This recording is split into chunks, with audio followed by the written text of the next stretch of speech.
Well, let's change topics, and I'd like to Okay. ask you another question. One of the things that, being in the academic world and community, we keep hearing people talk about the coming bubble that's going to be popped within higher education, the sort of higher education bubble.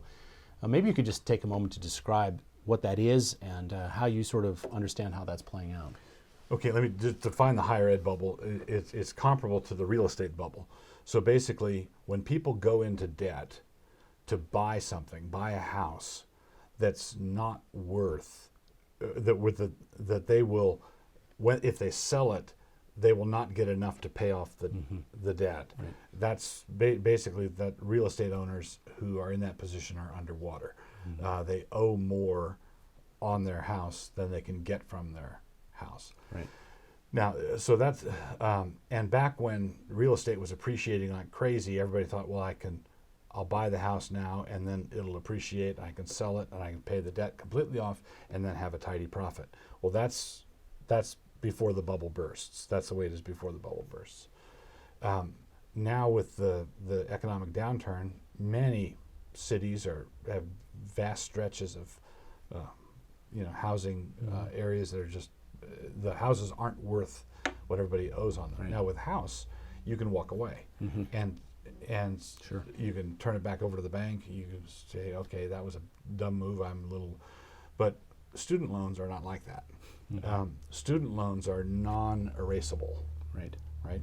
And the same thing has happened in the realm of higher education, and this is largely because of government money being poured into the behemoth state U and all of these land grant Sure.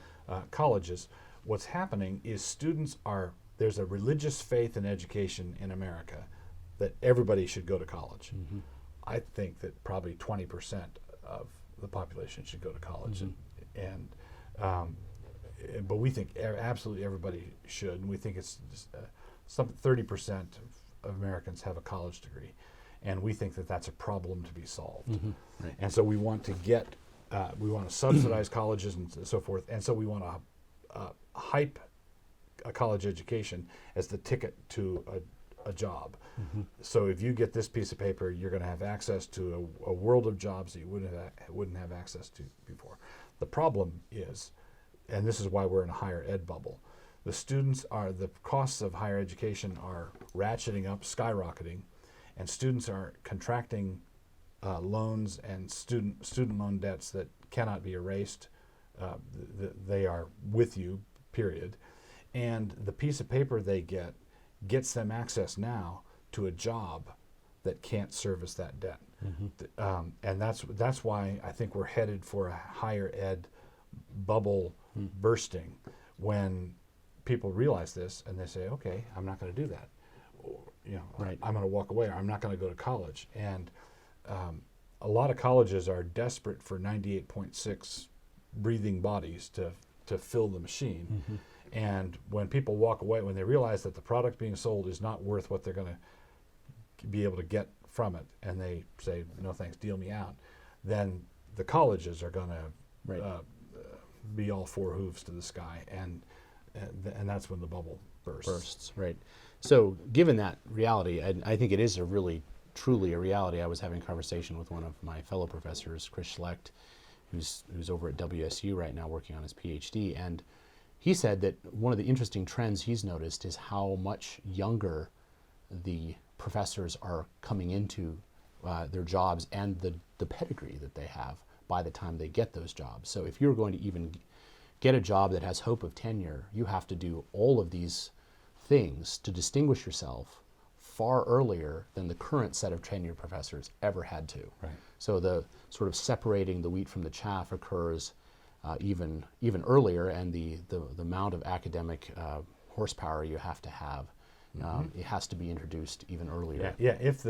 If the people with degrees are the sellers in this case, it's a buyer's market, because the colleges, you've got so many people who've believed, yeah, I need to go get these degrees, and you've got a lot more people in that position, more people competing for not as many slots, jobs, yes. And that means that the people offering the jobs can ratchet what they require up. given that, students who are entering into the consideration of going to college and trying to assess what does this mean for me, given the economy as it is now, what kind of considerations should someone have to soberly reflect on before they commit themselves to going to college? Well, I would encourage someone who's thinking about college to, in the multitude of counselors, it says in Proverbs, there's wisdom. They should ask a fundamental question: is what did God make me for? Why did God put me here? What am I here for? Right. What am I good at? And I encourage young people to ask 3 questions, assuming that all the choices before you are lawful. You're not asking whether you should become a hitman for the mafia. I ask, it's within the parameters of God's law. Is it what are your abilities? What are your opportunities? And what are your desires? What are you able to do? What could you do if you so chose? And what do you want to do? And get feedback from your mom and your dad and your friends and different people like that. And if you say to your family one night, I think I'm the scientist of the family, and everybody laughs, then you should take that aboard and say, okay, maybe not. Sure. If you went through a good Christian education, whether you're homeschooled or Christian school, but you spent every other minute looking longingly out the window, wishing that you could be on a backhoe, right, making big holes in the dirt, and God built you to labor that way with your hands. The Protestant doctrine of vocation, which is a key doctrine that we have to recover in all of this, God made certain people for certain things, and there are a number of people who are not made. They are not fitted for academic work. They're not fitted for college, and you're trying to square peg round hole it when you insist on that. And then, but if they find their niche, I've got a friend who could repair sewing machines with his backhoe, and his work is exquisite, and that's what God made him for. Right.